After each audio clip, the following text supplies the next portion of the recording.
Selamat malam bagi kita semua. Kita bersyukur malam ini kita masih dalam keadaan sehat. Mari kita mengundang Roh Kudus untuk hadir di tengah-tengah kita dengan berdoa dalam hati kita masing-masing. Kita bernyanyi lagu buka dari Advent Youth Song Blessed Assurance nomor 9.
Doa buka oleh Master Guide Successful Sinaga. Kita akan mendengarkan kesaksian yang akan disampaikan oleh Gladys Bangun. Saya akan bersaksi pada hari ini. Jadi pada tengah malam saya terbangun. Saya merasakan nyeri di telinga saya. Dan saya pun membangunkan mama saya untuk mengobati telinga saya. Tapi kata mamaku tidak ada obat. Di situ saya dan mama saya hanya bisa berdoa kepada Tuhan untuk menyembuhkan telinga saya. Setelah berdoa, saya lanjut tidur hingga pagi. Saya hanya bisa tidur dan menahan sakit yang luar biasa. Keesokan paginya, mama saya dan papa saya ke rumah sakit untuk memeriksa telinga saya. Sesampai di rumah sakit, saya pun diperiksa oleh dokter. Ternyata saya memang sakit telinga. Setelah saya diperiksa, saya diberi obat minum sama obat tetes telinga. Saya pun pulang bersama mama dan papa saya.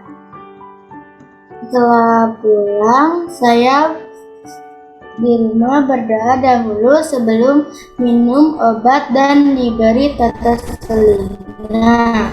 Setelah itu, saya beristirahat dan menahan rasa sakit. Keesokan harinya, saya masih sakit telinga. Saya diberi seperti kemarin.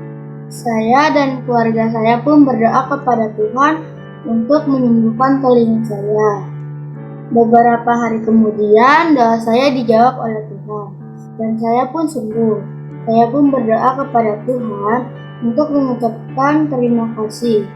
Sekian kesaksian saya pada malam hari ini. Terima kasih, Tuhan memberkati. Terima kasih Gladys untuk kesaksiannya. Sekarang kita akan mendengarkan lagu pujian yang akan dibawakan oleh TMG Kakak Watri dan kawan-kawan.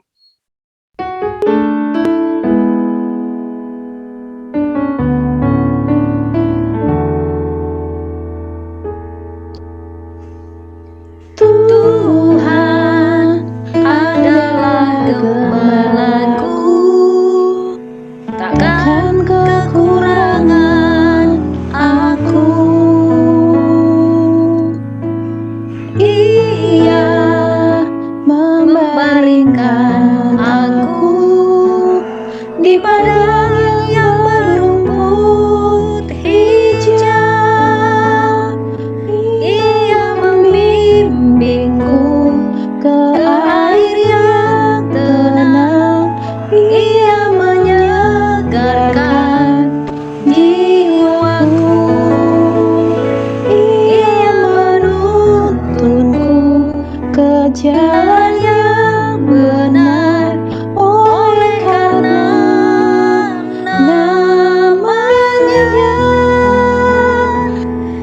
Sekalipun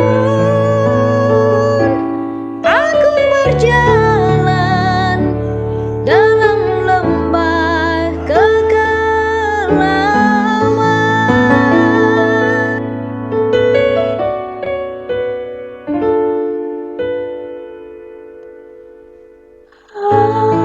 aku tidak takut bahaya, sebab Engkau besertaku.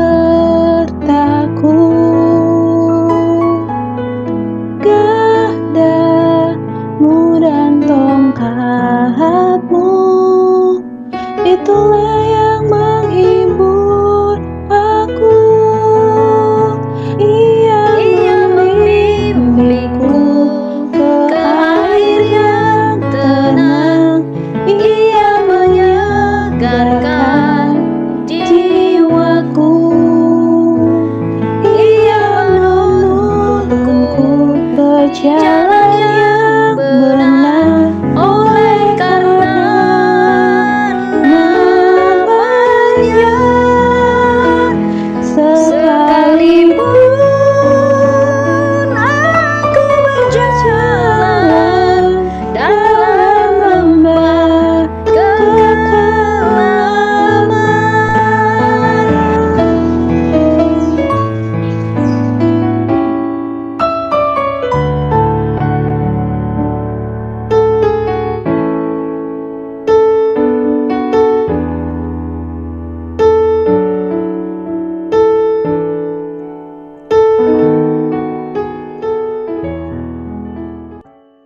Terima kasih Kakak Kuatri dan kawan-kawan untuk lagu pujiannya.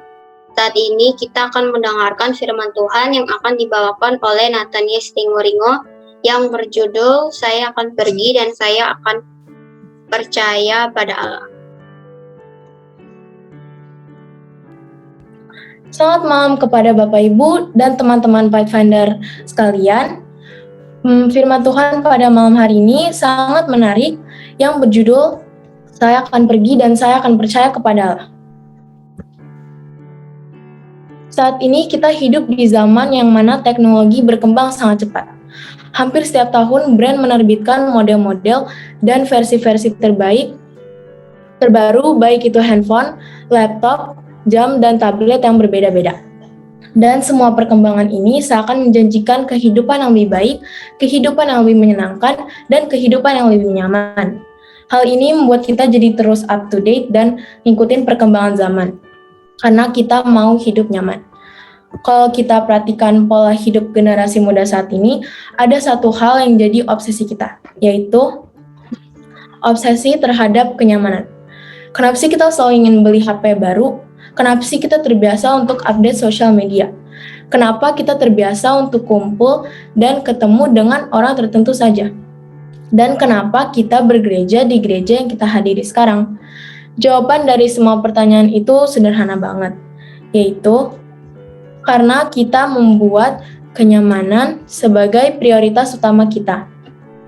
Kita menginginkan hidup yang nyaman, dan di saat situasi berubah, mungkin handphone kita rusak, hal itu akan membuat kita tidak nyaman lagi.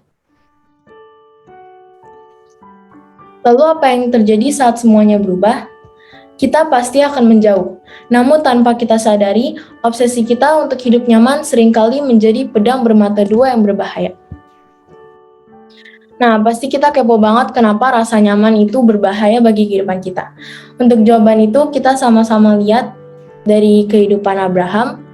Kita baca dari Kejadian 12 ayat 1-3. Mungkin ada yang boleh bacain? Kejadian 12 ayat 1-3. Berfirmanlah Tuhan kepada Abraham, pergilah dari negerimu dan dari sanak saudaramu dan dari rumah bapamu ini ke negeri yang akan kutunjukkan kepadamu. Aku akan membuat engkau menjadi bangsa yang besar dan memberkati engkau serta membuat namamu masyhur, dan engkau akan menjadi berkat. Aku akan memberkati orang-orang yang memberkati engkau dan mengutuk orang-orang yang mengutuk engkau. Dan olehmu semua kaum di muka bumi akan mendapat berkat. Terima kasih Bu Pendeta. Nah, Dalam Kejadian 12 diceritakan bahwa Tuhan memanggil Abraham untuk meninggalkan kampung halamannya ataupun keluarganya untuk berangkat ke suatu negeri yang dijanjikan Tuhan. Dan perintah Tuhan tentu bukanlah hal yang mudah diikuti. Sebagian kita mungkin mikir kalau misalnya hal ini tuh hal biasa. Tapi kalau kita lihat konteks zaman itu tuh berbeda sama zaman sekarang. Zaman itu belum ada mobil atau pesawat untuk dipakai pindahan, terus belum ada polisi atau patroli untuk jaga jalanan. Dan kita tahu kalau pindahan itu pasti bawa banyak barang, jadi hal ini tuh nggak mudah buat dilakuin. Nah, di budaya Timur Tengah, identitas orang ditentuin sama 3 hal, yaitu keluarga, kampung halaman, dan Tuhan yang disembah. Dalam pelajaran kita dikatakan bahwa imigrasi merupakan suatu hal yang pasti terjadi di zaman itu dan biasanya imigrasi dilakukan dengan semua keluarga besar. Namun ketika Tuhan memanggil Abraham, Tuhan tidak hanya menyuruh Abraham untuk pindah saja. Tuhan juga memutuskan hubungan dengan keluarga dan meninggalkan semua yang ada di kampung halamannya. Dan zaman itu, kampung halaman Abraham, Tanah Ur, merupakan pusat peradaban. Panggilan Tuhan kepada Abraham ini merupakan panggilan untuk Abraham keluar dari zona amannya untuk masa depan yang belum pernah dia bayangkan sebelumnya. Sebelumnya kita lihat dari Kejadian pasal 11. Setelah air bah terjadi, Tuhan memerintahkan keturunan Nuh untuk memenuhi bumi. Nah, arti memenuhi bumi itu Tuhan gak mau umat-umatnya hidup berkelompok di bagian saja. Tapi apa yang terjadi? Alih-alih mengikuti rencana Tuhan, mereka justru memilih untuk tinggal bersama, membangun kota Babel serta menara yang tinggi untuk menuju surga. Mereka memilih menciptakan satu zona aman di mana mereka dapat berkumpul tanpa merasa khawatir. Mereka juga mencoba untuk menyayangi kuasa Tuhan. Nah, tadi kita kepo apa yang salah dengan rasa nyaman dan kenapa salah kalau kita jadi orang mager dan enjoy di zona nyaman. Nah, dari kisah yang udah kita dengar tadi, kita bisa ambil beberapa poin. Yang pertama, zona nyaman menimbulkan rasa kepuasan yang sementara. Yang kedua, zona nyaman membutakan kita dari panggilan Allah. Dan yang ketiga, zona nyaman menimbulkan perasaan mager yang menumpukan kerohanian. Tuhan memanggil Abraham bukan karena Tuhan mau mempersulit hidup Abraham, tapi Tuhan mau Abraham untuk keluar dari zona nyamannya dan belajar untuk bersandar padanya dan mengenal Allah sebagai satu-satunya Tuhan yang hidup. Janji Allah kepada Abraham. Di saat Tuhan memanggil Abraham, Tuhan juga menyertainya dengan janji yang luar biasa. Kita baca lagi dari Kejadian 12 ayat 2-3. Aku akan membuat engkau menjadi bangsa yang besar dan memberkati engkau serta membuat namamu masyhur dan engkau akan menjadi berkat. Aku akan memberkati orang-orang yang memberkati engkau dan mengutuk orang-orang yang mengutuk engkau dan olehmu semua kaum di muka bumi akan mendapat berkat. Kalau kita lihat janji Tuhan ke Abraham ini bertolak belakang sama yang terjadi di Kejadian pasal 11. Orang-orang itu bangun menara supaya nama mereka masyhur dan terkenal.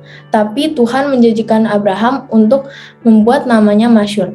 Ayat ini mengingatkan kita kalau satu-satunya cara untuk diberkati hanya mengambil langkah iman bersama Allah. Janji Tuhan tersebut juga menunjukkan kepada kita bahwa ada satu misi yang harus kita selesaikan, yaitu menjadi berkat bagi semua bangsa. Memang benar sangatlah nyaman untuk tinggal di zona nyaman. Sangatlah nyaman untuk puas dengan apa persahabatan yang kita miliki, gereja yang nyaman maupun gadget yang oke. Tetapi Tuhan kita adalah Tuhan yang selalu bergerak. Ia adalah Allah yang mendorong kita untuk terus maju. Mengapa?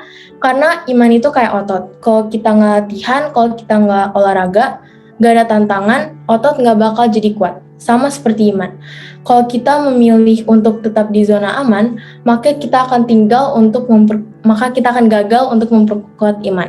Ellen White menuliskan, apa yang telah dihadapkan kepada Ibrahim bukanlah satu ujian yang enteng, bukan pula satu pengorbanan yang kecil yang dituntut daripadanya.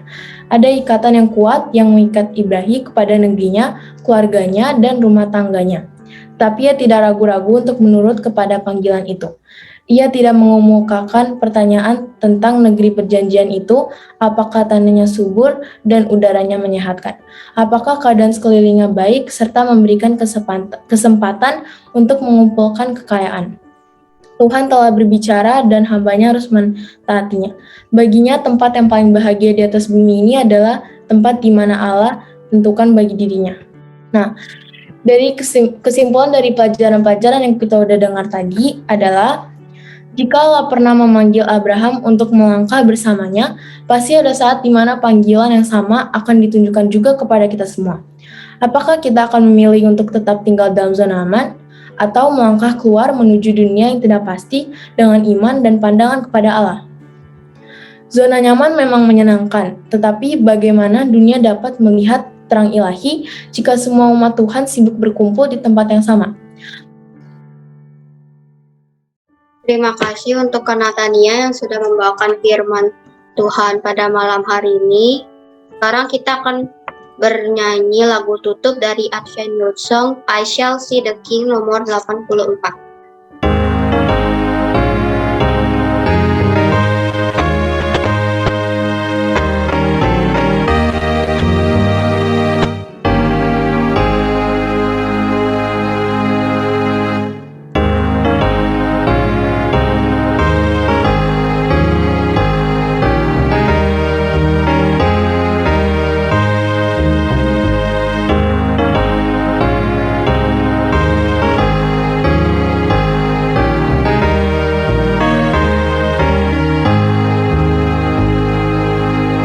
Kami mengundang Bapak B.M. Marbun untuk berdoa.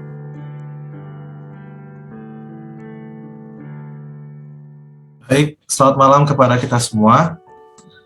Sebelumnya saya ucapkan terima kasih kepada seluruh partisipan yang sudah membawakan acara dengan baik. Pada kesempatan kali ini saya akan membawakan sedikit pengumuman untuk acara kita besok. Besok kita akan kembali bergabung dalam kegiatan pekan doa kita, dimulai pada pukul 7, lalu juga di link Zoom yang sama. Besok yang akan membawakan acara ada MC dibawakan oleh Nindi, doa buka dibawakan oleh Master Guide Nonce Raitama, kesaksian dibawakan oleh Mirel Sijabat, lagu pujian dibawakan oleh calon Master Guide Ederly dan kawan-kawan, firman Tuhan dibawakan oleh Andrew Siringo-Ringo, dan doa khusus atau doa berkat dibawakan oleh Bapak F. Siringo-Ringo. Semoga kita semua bisa kembali hadir di pekan doa Pathfinder besok. Kiranya Tuhan memberkati. Demikian acara kebaktian Minggu Sembahyang Pathfinder kita malam ini. Kita akan bertemu besok malam. Terima kasih, Tuhan memberkati. Oke, terima kasih Natania, Gladys, Terima kasih Berry. semuanya, Natania, Gladys, Berry. Terima kasih firmannya. Sampai Sudah datang. Dadah.